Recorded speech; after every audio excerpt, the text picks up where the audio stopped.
Olá, meus amigos. Bom, estamos de volta agora para a gente poder já partir para as questões propriamente dito, tá bom? Vamos lá. Questão 246.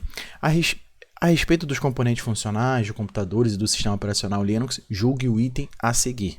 No Linux, o diretório /home é o local onde é instalada a maior parte dos aplicativos? Não.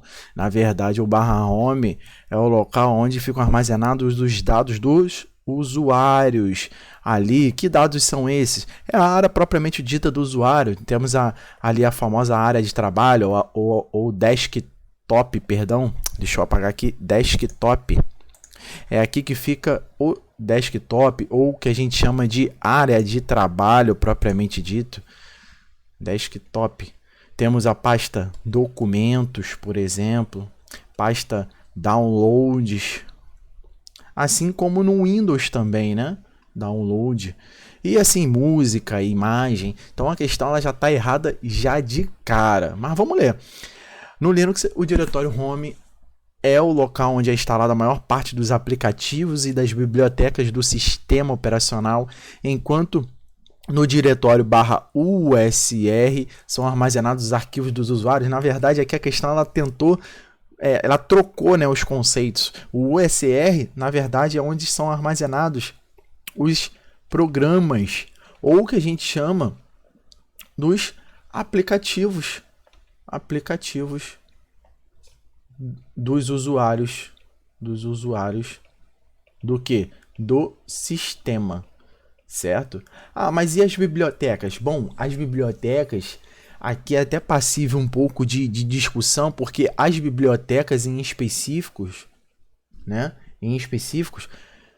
Fica onde? Fica no diretório /lib, libraries, lembra? Aquele diretório /lib, ali sim é que ficam os arquivos, né, de fato, das bibliotecas do próprio sistema operacional, né, no caso do sistema operacional Linux em si, certo? Ou seja, é ali que armazenam, de certa forma, as bibliotecas do próprio sistema.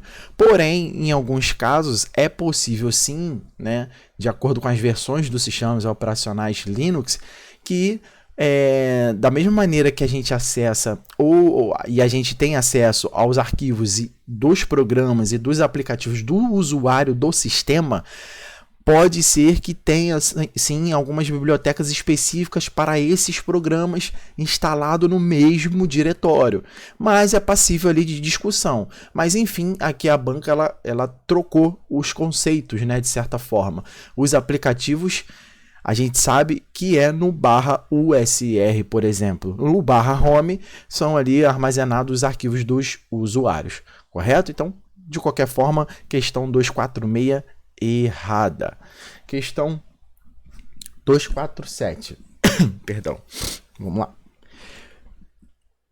O shell e o kernel são duas partes essenciais do sistema operacional Linux.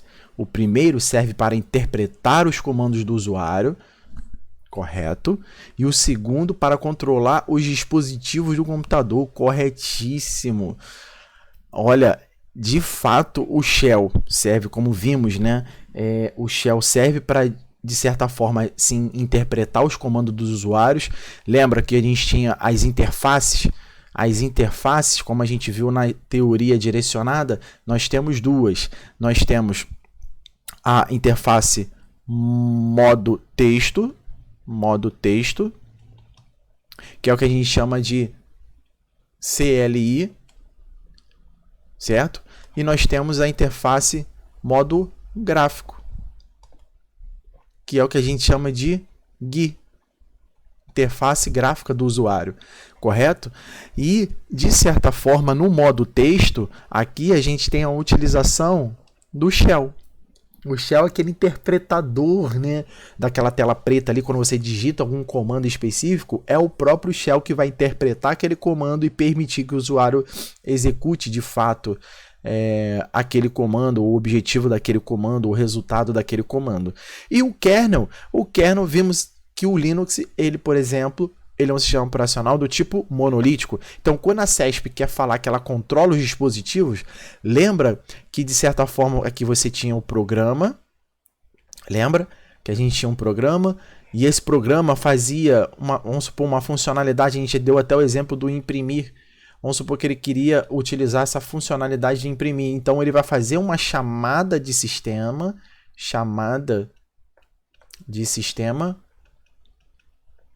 para um processo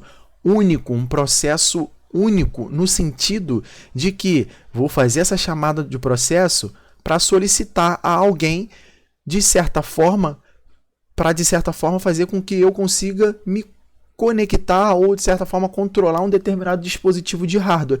Esse processo único que a gente viu, ele é o kernel do Linux, ou o núcleo do Linux, por exemplo. E quando a gente falou que ele é um processo único, ele é um processo enorme.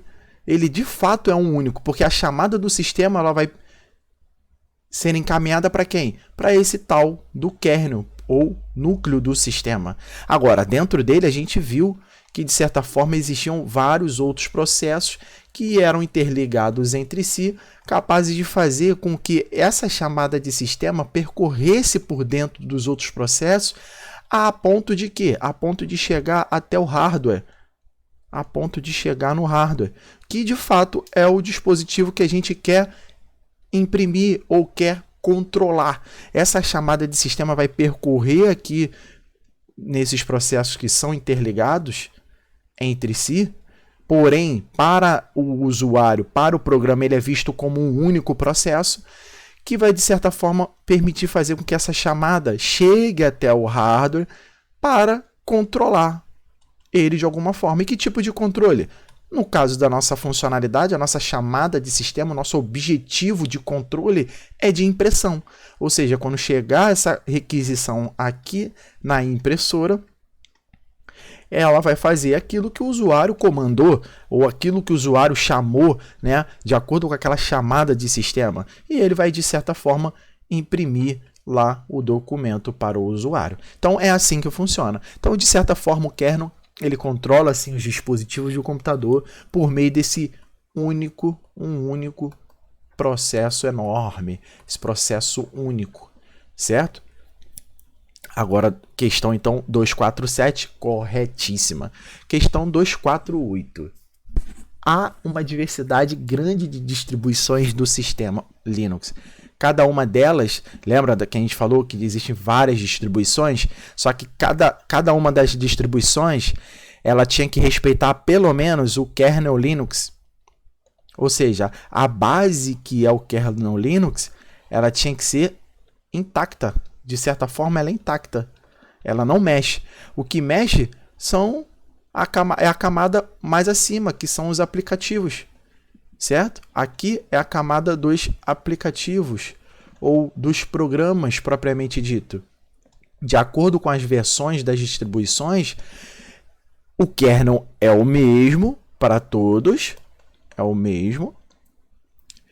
E, porém, essa camada de cima, que são a camada dos programas propriamente dito, é que de certa forma vão ser alteradas. É por isso que torna a distribuição diferente uma das outras, mas o kernel é o mesmo.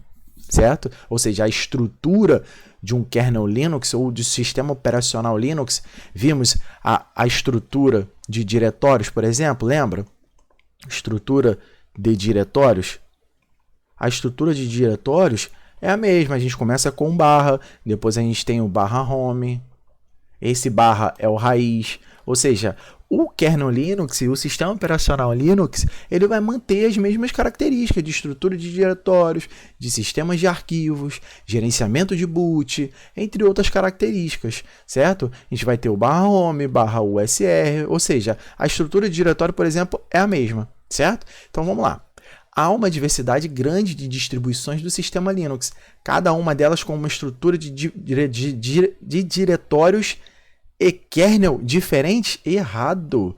Bem, vimos que cada distribuição realmente é uma diferente da outra. Porém, a base que é o kernel, a base que é o núcleo, né?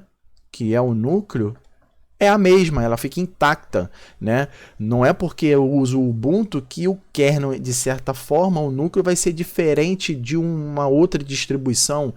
por exemplo, um da Red Hat, por exemplo. Não, a base é a mesma, o que vai mudar é a camada um pouco mais acima, que é a camada dos programas, né? Tem distribuições que são específicas para edições de vídeos, edições de imagem, então eles vão ter uma camada de programas diferente das outras, por exemplo, mas o kernel, o núcleo é o mesmo, e inclusive a estrutura de diretórios é a mesma para todas elas. Não é porque uma distribuição é diferente que a estrutura de diretórios vai ser diferente também. Correto? Então a questão está errada por conta disso. 248 errada. 249. Na utilização do terminal de qualquer sistema operacional Linux, como o Ubuntu, o aparecimento do caractere o dólar no prompt de comando significa que o usuário que esteja conectado é o superusuário root. Errado. Quando aparece o dólar, bem vimos que na verdade é o usuário comum do sistema operacional Linux. Quando aparece a tralha ou o jogo da velha, na verdade aqui é o tal do super usuário ou o usuário root. Professor, como assim? Lembra que naquela tela do terminal, né? Aquele terminal. Aí aqui geralmente aparece o usuário, arroba, o nome da máquina, por exemplo, nome da máquina, só um exemplo, só para vocês terem uma ideia. E se aparecer o jogo, na verdade, o dólar, significa que aquele usuário em específico é um usuário comum. Agora, se de certa forma aparecer realmente esse usuário, significa que a gente está logado no usuário root, por exemplo, certo? Então, tá aí, olha como é que a banca CESP já cobrou, até recente, 2018, não é tão distante assim não, certo? Então, questão 249, erradíssima. Questão 250, quando se cria um diretório no ambiente Linux, são criados outros dois diretórios, o ponto, que faz referência ao diretório anterior, dentro da árvore de diretórios, e o dois pontos, que faz referência ao diretório atual. Bom, essa questão está erradíssima. Não sei se vocês lembram, quando eu falei do comando cd, lembra quando a gente cd, ele quer adentrar a um determinado usuário, a um determinado diretório, por exemplo, ou seja, vamos supor que o usuário esteja no diretório raiz e eu quero entrar no diretório home, ou seja, eu vou digitar esse comando cd /home, ou seja, nesse momento eu estou aqui agora, ó, /home, ou seja, eu me localizo nesse exato diretório. Agora, se esse /home tiver lá um usuário ou um diretório chamado Pedro e o outro diretório chamado aluno, e eu quero navegar entre esses diretórios, ou seja, eu quero chegar até o diretório aluno. Se eu dei o primeiro comando cd /home, eu vou dar o segundo comando cd /aluno. Ou seja, com isso eu consigo de fato adentrar ao usuário aluno. Agora, se eu quiser voltar, eu estou aqui. Se eu quiser voltar para o diretório /home, basta eu digitar o quê? Basta eu digitar cd dois pontos. Lembra que esse dois pontos ele volta sempre para o diretório anterior? Ou seja, o dois pontos não faz referência ao diretório atual, ele faz referência ao diretório anterior. Tá aí o erro da questão, certo? Então a questão está errada por conta disso, porque na verdade o ponto, quando você quer, né, fazer alguma referência no Linux sempre com o ponto significa o diretório atual.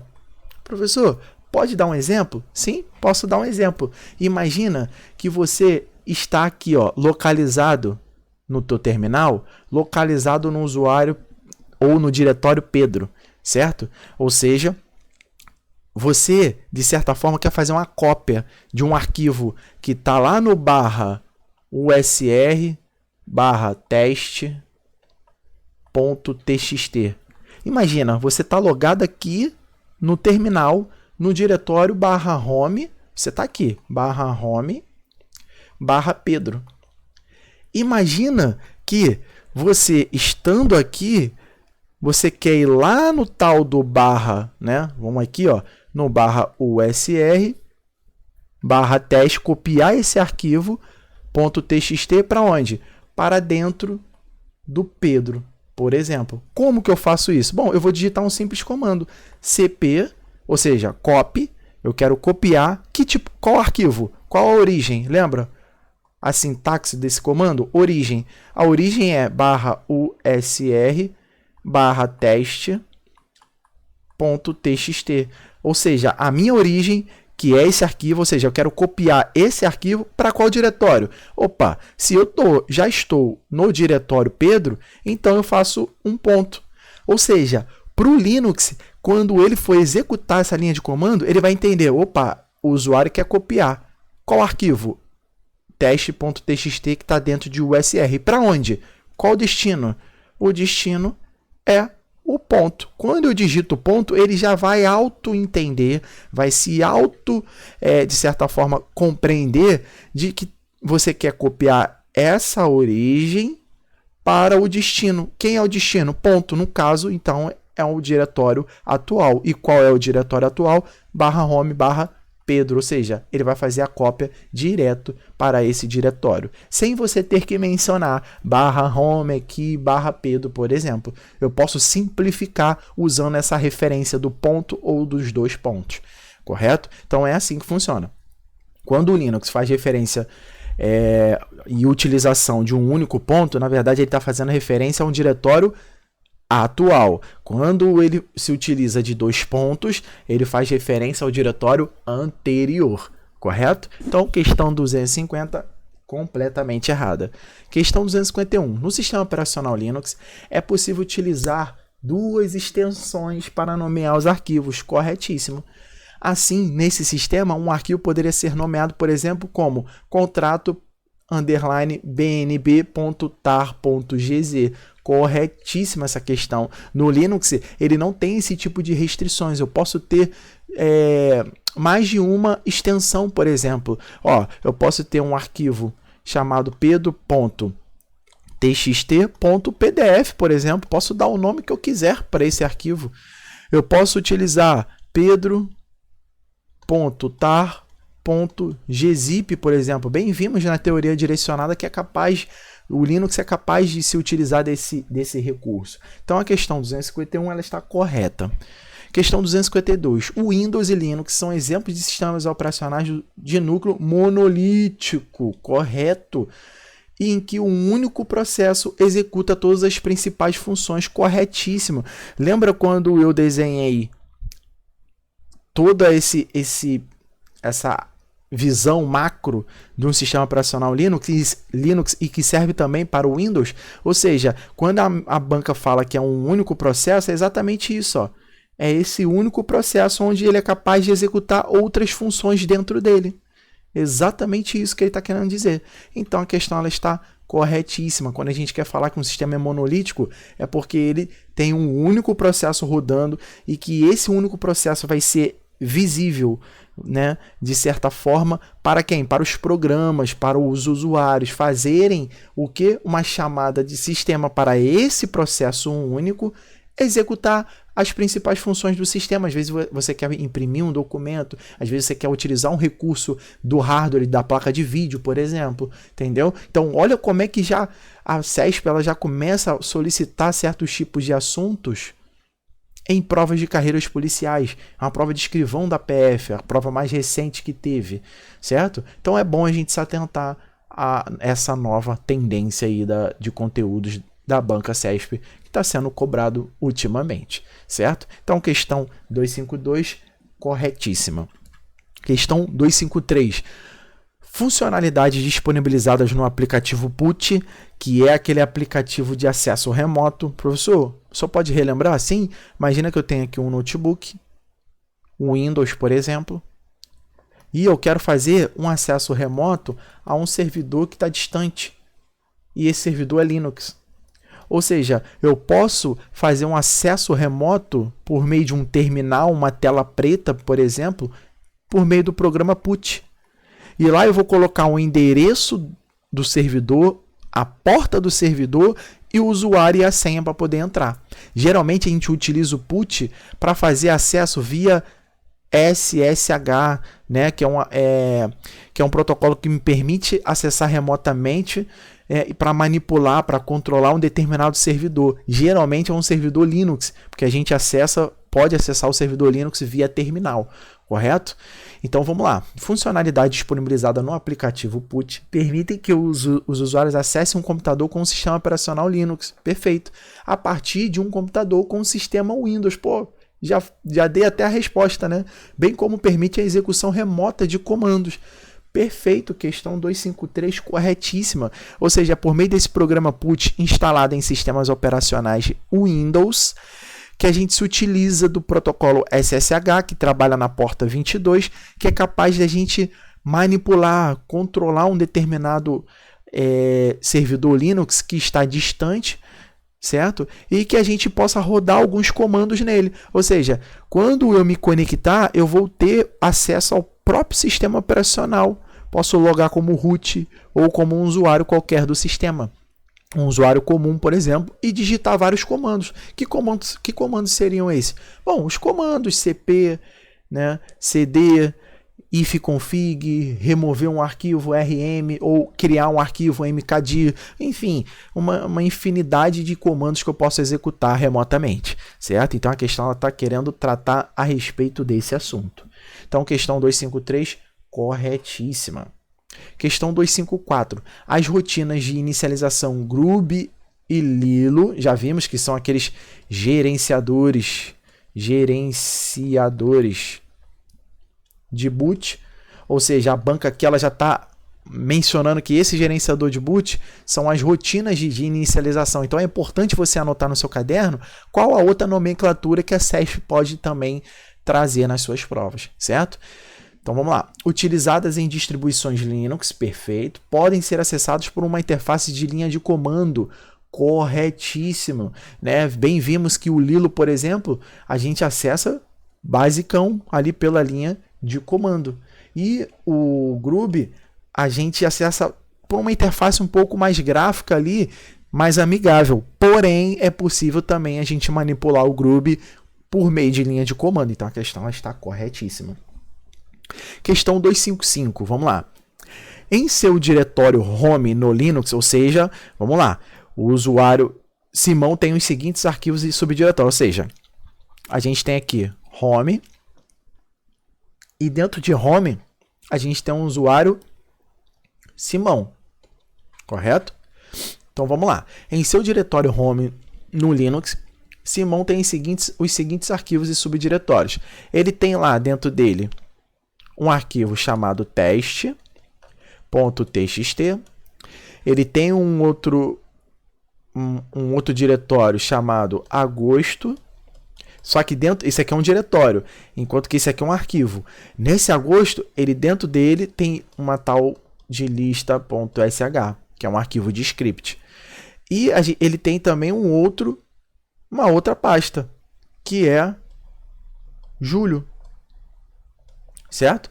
Ou seja, dentro de Simão eu tenho um arquivo chamado teste.txt, uma pasta chamada agosto, e dentro dessa pasta tem um arquivo lista.sh, e eu tenho um diretório julho. Vamos lá, o subdiretório julho não tem arquivos e subdiretórios, ou seja, aqui dentro não tem arquivo algum. Nessa situação, caso Simão execute o comando rm, que é remover /home, ou seja, se ele digitar o tal do rm -r e f, ou seja, esse "-r" significa recursivo, ou seja, apagar todos os arquivos que estão ali dentro de subdiretórios, enfim, ou seja, ele vai apagar tudo ali dentro. E ele vai usar o parâmetro f. O parâmetro f é o quê? Forçar. Ou seja, eu quero forçar essa exclusão, certo? Por ordem.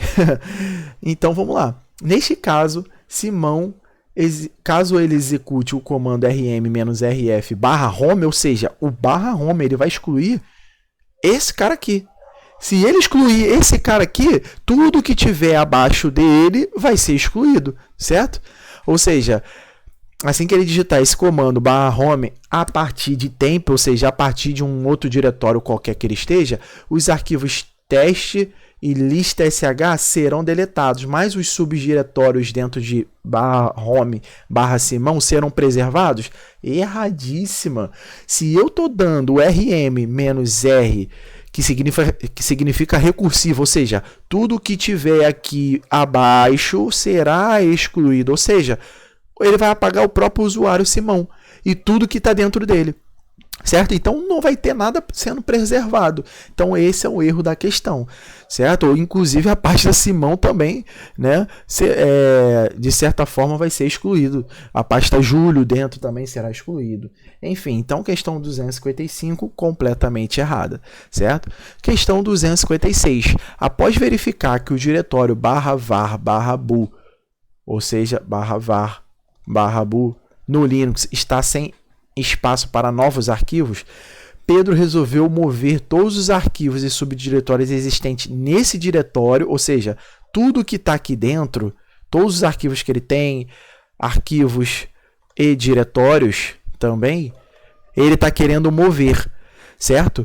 Para onde? Para /etc backup, ou seja, ele quer pegar tudo que está aqui e jogar para onde? Jogar para o tal do diretório /etc /backup /bu, localizado em outro disco, também no ambiente Linux.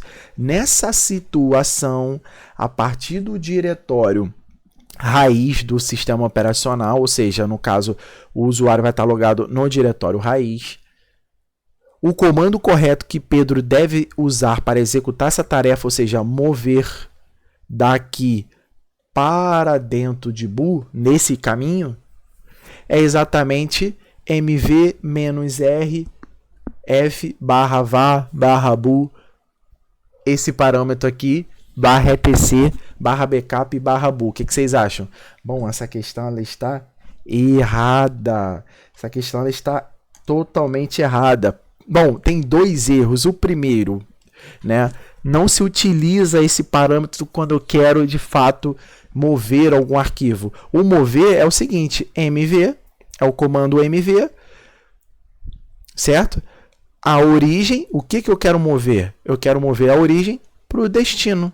Ou seja, vamos supor que eu quero mover /var/bu para onde? /etc /backup /bu, apenas. Eu não tenho nenhum símbolo aqui no meio para fazer o direcionamento. Não, o Linux basta ter um espaço para que ele consiga interpretar o comando. Então não existe. O primeiro erro não existe esse símbolo. Esse símbolo aqui ele é muito utilizado no Linux, sabe para quê? Para fazer redirecionamento da saída de comando, ou seja, ele é utilizado para fazer redirecionamento, redireciona o resultado do comando, para um determinado destino. Imagina, vamos supor, no Linux ele sempre tem resultado. Quando você executa qualquer comando, ele pode gerar na tela um determinado output, uma determinada mensagem. E se você usar esse parâmetro, toda mensagem que for gerada por meio desse comando mv-rf será direcionada para esse arquivo, certo? Aqui no caso, como ele é um diretório, vai dar erro, ele vai acusar, olha, você está tentando redirecionar o resultado desse comando para dentro de um diretório. Ele só vai conseguir fazer isso para dentro de um arquivo apenas, certo? Agora, o primeiro erro é em relação ao parâmetro de seta. O segundo erro é o parâmetro "-r". No comando mv não existe esse parâmetro "-r". Então aqui nessa questão é até uma questão de perito, mas eu trouxe aqui para trazer um conhecimento a mais em relação ao parâmetro de seta, que ele redireciona o resultado de um comando para um determinado destino, e para a gente conhecer um pouco mais o comando mv, porque o mv não existe esse parâmetro "-r". Esse "-r" não existe, certo? Ao contrário do comando rm "-r, esse "-r" existe. Lá é o parâmetro com objetivo de recursivo, ou seja, ele consegue copiar, remover arquivos e subdiretórios que estão ali dentro. Tudo que está ali dentro ele consegue remover. Só que esse mesmo objetivo de recursividade não existe no comando mv, por exemplo. Correto? Então, questão 256, completamente errada. Questão 257. Uma das formas de localizar arquivo ou diretório em ambiente Linux é por meio da execução do comando chmod. Errado, não é por meio do comando chmod. O comando chmod, ele manipula permissionamento, gerenciamento de permissões no Linux. Ele seleciona uma determinada permissão. Ou seja, lembra lá, chmod, eu vou selecionar uma determinada permissão, 777, para um determinado arquivo. Ou seja, o que isso significa? Significa que ele vai dar... Lembra que o 7 significa RWX, ou seja, leitura, escrita e execução?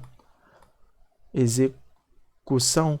Ou seja, o código 7 para o Linux significa que você está atribuindo por meio do comando chmod, que é o change, né? Você está selecionando que tipo de permissão para esse arquivo.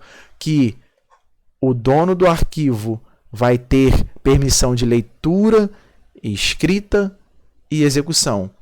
Para o grupo no qual pertence esse usuário, você vai estar dando 7. Ou seja, o Linux vai entender que ele também vai ter leitura, escrita e execução. E para os outros, você vai também dar permissão de leitura, escrita e execução, certo? Mas, professor, qual o comando que permite a gente localizar? É o tal do comando find. Vocês podem anotar aí. Find.